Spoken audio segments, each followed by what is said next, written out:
Tom and I have recently been on the brand new Cunard ship, Queen Anne. We were on the maiden voyage, and we are going to give you a very compact review of exactly what we thought of Queen Anne. We will be looking at the embarkation, service, cabin, food, value for money, and the entertainment. And it will be a score out of 40. Yes, if you didn't know, my name is Tom. This is Rachel, and we normally cruise as a 4, sometimes by ourselves or by myself. by yourself. By myself. You won't go with your friends. And but this one was just the two of us. We always review our cruises, and this is our leaderboard. We pop it on the screen now. So let's begin. This is our compact review. As you can see on the screen, we've already covered the ship. We've already covered the cabin. We've done our vlog. We've got loads of videos. So make sure you do subscribe to our channel, and you'll see all the rest of the videos on Queen Anne. So let's begin, and let's begin right at the start, what we always do with Embarkation. How was Embarkation? It was pretty smooth. We had a boarding time of 1:30. We dropped our cases off at about 10:30 in the morning. Then we went for a saunter in Southampton, and it was really busy at this point. So there were obviously a lot of people getting on in the morning, and there were lots of queues. By the time we got back, by 1 o'clock, those queues had died down, and we got straight into the terminal. We were straight through to do our checking in process.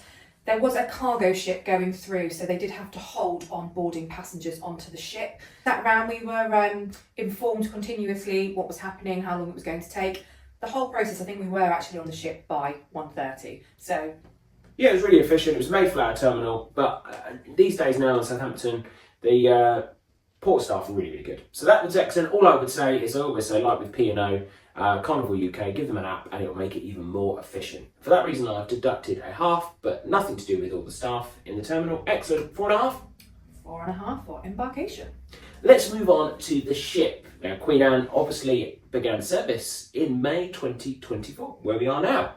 And we're on the maiden voyage. So it was the first voyage out, so it was quite exciting. What did we like and dislike? Well, it is a beautiful ship, I would say. It's not stunning. I wouldn't say it's stunning. But what we did like, first of all, if we go for the areas down the bottom of the ship, right down the bottom on deck 1, you do have the spa area, and you also have the purser's office, and around there you have the games room, a few other bars. That was very Cunard. I like that area around there. That was very nice. What did you think of the grand lobby? I didn't think it was very grand.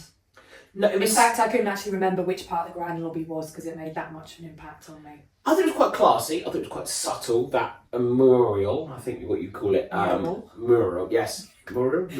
Mural is like an old lady's name. It's just a bit bland. It was, yes, a little bit bland. Also on deck 1, you did have the spa, which was nice, but not worth $60 each for 2-hour spa pass. But I didn't think it was worth that. There wasn't. I think actually it should be included. Yeah. Well, interesting. What do you think? That's never going to happen. No, it's not. I paid $20 and be happen. quite happy, but $60 we thought was a little bit extreme because there wasn't really an awful lot. Yeah, no. In the spa. But the other areas down there are quite classy. You've got the Corinthian Lounge. You've also got the Queen's Room. Now, the Queen's Room, there's a little bit of a passageway down towards the theatre. Again, I thought it was nice. I don't think it was anything compared to Queen Mary. I agree with you. I think Queen Mary too is, the Queen's Lounge has a wow factor.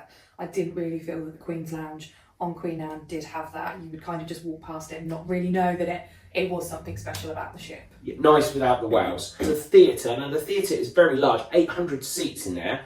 What I would say is, again, I hate to keep comparing it to Queen Mary, but it's not like Queen Mary, but it isn't. I liked it as a theatre. Every seat seemed to have a good view. Yeah. And it was quite impressive in there. The seats were ultra comfy, and that's a big thing, really, isn't it?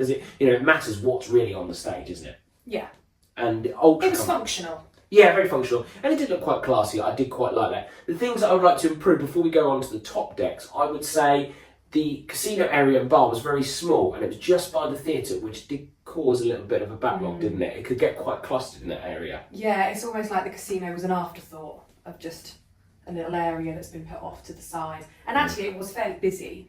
Yes. Yeah. When we were at sea, so maybe that's a bit of a mistake. Yeah, maybe a bit of a flaw there. And also the restaurant, Britannia restaurant, was nice. Again, it was nice. It was quite classy, but it sort of ran in the background a bit, didn't it? It wasn't. Yeah, and I think again going back to Queen Mary too, I remember going in to the restaurant on there and being wowed and being like, wow, this is really, really beautiful. But I think, yeah, the Britannia restaurant on Queen Anne, I'd almost compare it to an MSC ship, to be honest. Yeah, maybe. Yeah, it sort of fell into the background. But again, maybe like the theatre, the stage is the main attraction. If the food's good, does it? If the company's good, does that matter? So interesting. Let us know in the comments below. Let's move up to the top decks. Obviously, the middle decks had the cabins. When we headed up to the top, do you agree the aft was pretty stunning? Yeah, the aft of the ship. It is a beautiful aft. It is a beautiful aft, especially in the evening as well. Yeah. The pictures show now that the aft was absolutely stunning.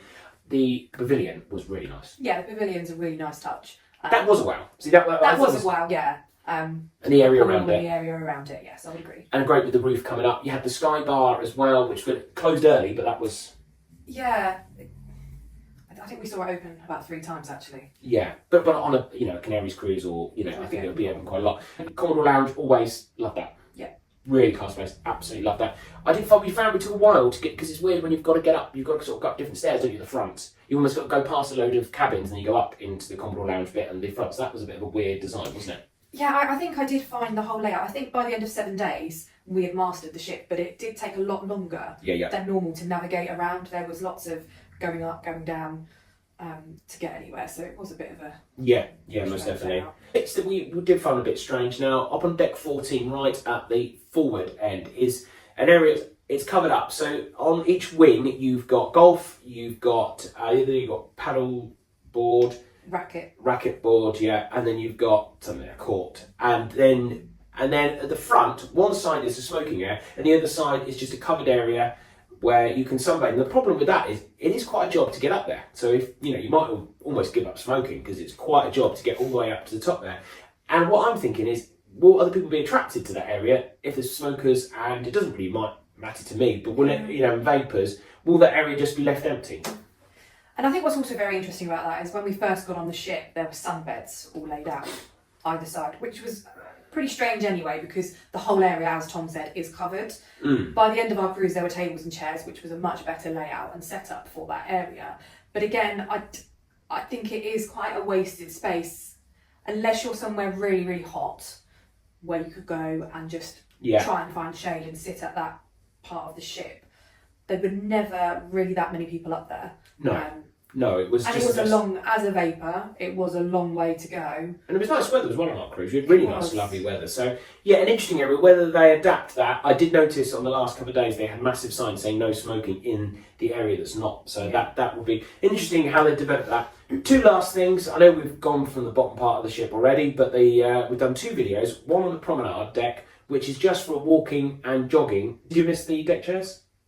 Yeah. A little bit. I think just because on the promenade you're more sheltered from the wind, so people saying you could go up the top, but then actually you're just open to all of the elements, so it is quite nice sometimes to sit back. Yeah, 100% agree. And of course on the top deck we covered in another video, check that out in the corner, where we talk about that on the deck 10 and 11 you do have the grills area, which cuts the rest of the ship into half, so you can't go through. You can go through the grills terrace, but you're not supposed to because the door doesn't have a lock on it. And if you paid for grills, do you really want people wandering through? So really you have to go down to 9. It is a bit of a flaw. Let us know what you think in the comments. So as I said earlier, I found the ship really difficult to navigate. So if I'd gone up to have a vape and Tom had said to me, I'll meet you at the aft of the ship, there were a few occasions where I was a rebel and I did walk through the Queen's Grill.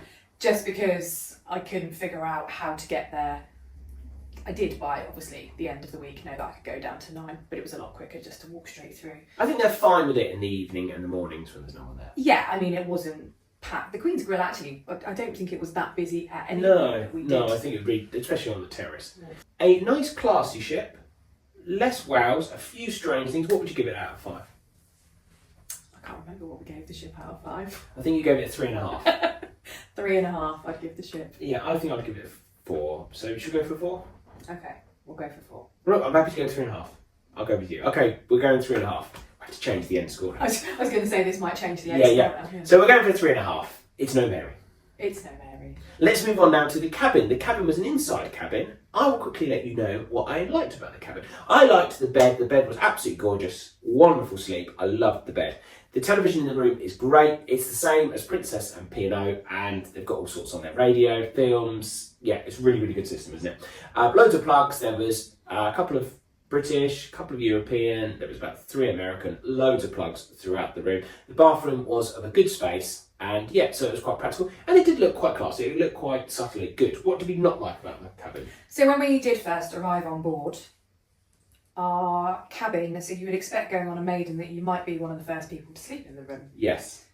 We weren't the first people to be in our don't cabin. think so. There was crumbs on the floor, the bathroom was dirty, the toilet was dirty. I got in a little bit of a huff about this. We did then find our cabin steward, Raoul, who was absolutely, well, he was brilliant. Yeah. And he did come straight in and he did clean all of the bathroom and he did rectify that situation. So that was fine. But that was just a little bit of a disappointing thing. Normally I take anti-bac wipes with me when we go on holiday, and I thought, well, I won't need to, it's a brand new ship. Yeah. Fine, but I probably could have done with them. However, that was my only real one negative. Yeah. Maybe there are a couple more. So the hanging space in the wardrobes, we did actually put something on YouTube about this and had lots of comments because there's not really any space to hang long dresses. Somebody did say you can take the rails out. I did actually do that. I did move the rails back, but then you've got excess hangers and it's very fiddly trying to do it. This was only a cabin for 2 people, and it'd be interesting to see if you had 4 people in the cabin, how big the space would be. I don't think you fit, Well, you wouldn't have fitted 4 in, but we have been in rooms of that size where we've had 4 of us, and there's no way we would have fitted all of our clothes in. I did miss a balcony on this one. I really missed a balcony on this one. I think that would have been the piece de resistance. So, well, that's very impressive. What would you give it out of 5? I think I'd give the cabin a 3. Yeah, I think I would give it a 3. There is better, I would say, that both P&O and MSC, and there's lots of things they don't do better, but I think cabins they do better. I give it a 3 out of 5. The bed was really comfortable. I've already mentioned the bed. Did you? You're not listening to me, she's not listening to me. Oh, sorry. The bed was really comfortable. We move on to food, because this is a very, very easy one. We've already done a full guide, we'll pop it in the corner of food, so we're not going to dwell too much on food, because you're going to watch that video, or you probably already watched it, but we will quickly go through what we liked, because we liked it all really. The MDR, really good food, yeah? Yeah, very good food. The food hall, artisan food hall, loads of great choices. I love that they served you. Yeah, I'm not always so sure about being served. But the food was good though. The food was really You good. had healthy, you had loads of cakes. Yeah, the artisan food, I could have probably eaten most days in that. I thought really, really good. Yeah.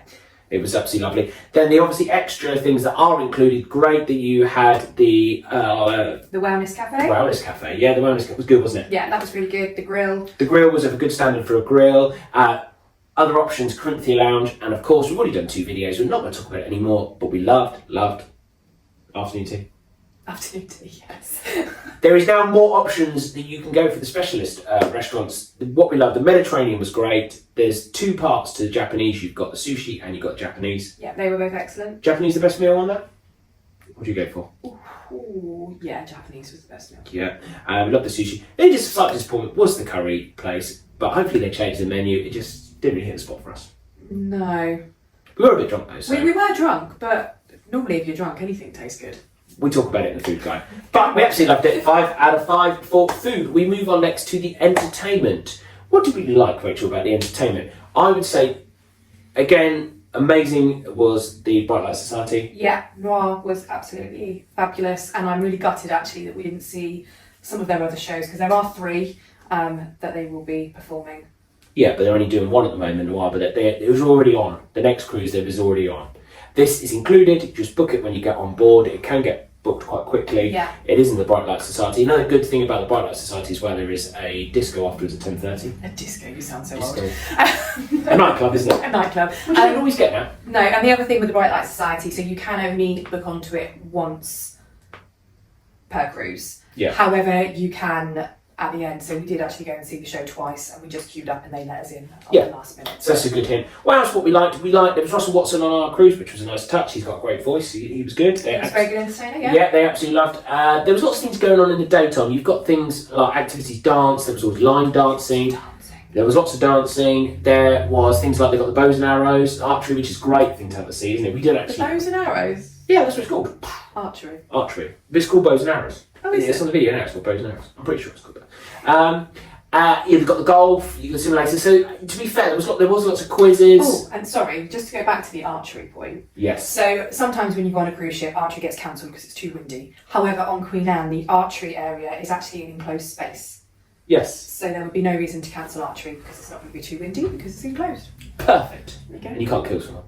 And we could do. You could try. You could stick them on the board, couldn't you? Yes. And also I would say that as far as the evening goes, there was a 60s band on there. They had great voices. It wasn't really for us, and I did think if they're making a statement, they're going forward. It's 60s band, but I guess you could say it was a good booking. They looked at the age, and it was very, very popular on the 2 nights. So yeah. So the music was great, and we obviously know a lot of 60s music. But then I think they started showing things on the screen of things that were going on in the 60s, and by that point we got a little bit lost. Yeah. But we can understand lots of people would enjoy that. And the more negative, there was shows that weren't really that much wows. There was the 2 lag girls that went up into the sky and stuff. We've seen a lot better on different. That one was about half an hour, didn't it? Which is sort of a random show, which is a bit of a shame, really. They were talented people. I'm not criticising them, obviously, but. Do you know what I'd really like to see, like in an evening, like so that was in the Queen's room. I think some of the dancers that are actually on board doing ballroom dancing, because we did see a lot of amazing dancers, didn't we? Who obviously were passengers. But yeah, I think that. Because I've got the thing with Strictly dancers. Yeah, that would be amazing. Yeah. Again, it just wasn't a lot of wows. And what they're doing now, there was a production team on board, but they only did 1 Tuesday. They were supposed to do 3 on the first night, I think it was. Yeah. At 4, 8, and 10. 4 got cancelled, so we didn't get to see it. They're doing Pride and Prejudice, and they are Brief Encounter. Got it right? Yes. With all respect, it was really, really good. They're going down the angle of plays, which is great. But I did think it would be nice to have some musicals on there as well. That was the only time that the theatre production were on the whole week, which was a real bit of a disappointment to me. Yeah, it was. Yeah, actually, they do introduce more things as they go along. There was supposed to be there was a ventriloquist. Again, we missed it, but apparently he was one of the worst anyone's ever seen. So, but we can't comment on that. We can't comment on that. What are we going to give for entertainment? Anything else you want to comment on entertainment? No, it was. Okay, just okay. It was just okay. Again, lacking a few wows. 3? Yeah, 3. And 5. Again, that will probably improve over time. I think going on a maiden, everyone's trying to find their feet. Not everything was on board. Quickly reminder, if you enjoyed this, please give it a like. It lets lots of other people see it, doesn't it? And YouTube thinks it's good, so it spreads it around, which is good. And don't forget to subscribe, it's completely free. As we move on to service. Service started badly, but then improved. It did. So I think the first 48 hours on the ship, it was just, well, a catastrophe, I think is how I would explain it. It took a long time to get served. The MDR, I think on our first night, our waiter just looked really harassed for the whole evening and it felt quite rushed. However, as Tom said, it did improve over the time that we were on the ship, especially in the restaurant areas. So one of the first specialities we went to was the sushi, and to begin with, the guy, well, he didn't even engage with us. Nobody told us what we had to do, so we just sat at this sushi bar thinking, well, what happens next? So we did ask, and then they did explain. However, that was the only point that did happen. After that, every restaurant we went to, they explained the menu, told us what we needed to do, what we could order. Even that guy, he was doing the steak restaurant, and he was much improved then. I think there was the second night we went there, and I think they had a bit of a kick up the bum, and I think they were overstressed. Yeah, like the middle managers, and they all improved as they went along. Yeah, massively. Service in some of the bars was a little bit patchy. Commodore Lounge was pretty terrible. You did have to sit and wave your arms in the air, and then it would take another 20 minutes for you to get your drink. Yeah. However, again, I think moving forward, they will start to realise what areas of the ship are going to be more busy, where they need to be placing more people. Yes, I think it may be a learning process. I think it will go down into service as well. A lot of the bars were closing ridiculously early, like the Sky Bar and that. I guess that's things they will learn as they go along with where putting stuff. The poor guy, we were leaving Lisbon and it was beautiful, people wanted to celebrate, and he was telling everybody, I've got to go to another bar now, I've also got to close this down, so I felt really sorry for him. Yeah. A couple of things I would notice on the Rao, as we mentioned before, was a brilliant steward. Well, thanks to him, great, one of the best we've had. I would say as well, very surprisingly, a lot of people, it was their first time at sea. Normally on a new ship, they hand-pick people from the other ship. There obviously was, like the managers, I guess, were from, but there was quite a few that were first at sea, so interesting tactic there that they went with. But on general, actually, a lot of people that we met, the crew, really, really nice, really everyone was really friendly. But again, as we said, being a maiden, there were going to be those hiccups. So I don't really think the school that we have given is going to be a true representative of Queen Anne moving forward. I think if we were to go on her again in 6 months' time, the score would be very, very different. But this is obviously just on the maiden. So what did we give it? We have given the service a 3 for this cruise. Room for slight improvement on that one. Yeah. We move on to the ports. Now, we only had 2 ports. We were on for 7 days and we went to La Coruña. It was a bit drizzly in La Coruña, but the weather improved. And we went to Lisbon. As far as the ports go, we love those 2 ports. They're really good ports, aren't they? They are. Yeah. You can see the highlights now. On our vlog, we go into the ports. Not much to say, yeah, Lisbon is a regular on cruises and it's lovely, especially on a sunny day like we had. There's so much things to do. We could return 2 or 3 times and see a lot more. The only complaint, we do have a little bit of a complaint, is the fact that we understand it was a maiden, so you want to discover the ship, but for only 2 ports over 7 days, I think they could have squeezed in another one easily, or they could have had an evening in port. An evening in Lisbon would have been great. We were almost going backwards. It seems to be a trend now with Carnival UK, P&O and Cunard. They seem to be restricting a lot of the ports and going, they obviously found an ultimate speed, they can save a lot of money. Yeah. And yeah, do you agree? Yeah. Yeah, would have been nice to have an evening in port a bit slow. But we gave ports, I'm looking at it because I can't really remember, what did we give ports 4? I think we gave ports a 4. Yeah, we gave ports a 4. So yeah, nothing to do with the ports. Ports are amazing. Give us another one, or an evening in port. I think we've covered nearly everything now. We've got to value for money. Okay, so what did we pay? So for the cruise itself, we paid £3,300. And what did we spend on board? So on board, so we didn't get the drinks package. We paid for our drinks as we went, and our total bill was £500. So that was still actually a saving. Yeah. Because the drinks package, no, so that was $500, sorry. Whereas the drinks package for the both of us would have cost $1,000. Yeah, we worked it out as. So actually, we did save I mean, money. we didn't restrict our I drinks. don't think we did restrict any of our drinks at all. We did take drink on board as well. And then we paid 200. No, we paid about 150 beforehand for 5 meals in speciality. In speciality, which was 100% worth it. Yeah, including that it is a maiden. So we fully understand you're going to pay a premium for a maiden. What do you reckon? Did we get pretty much value for money? So yeah, we spent in total around £4,000. So you're going for a 4? Yeah, we'll go for a 4. You look like you disagree. Yeah, it is obviously expensive, but yes, as you say, it was a maiden. You expect to pay that premium when you're going on.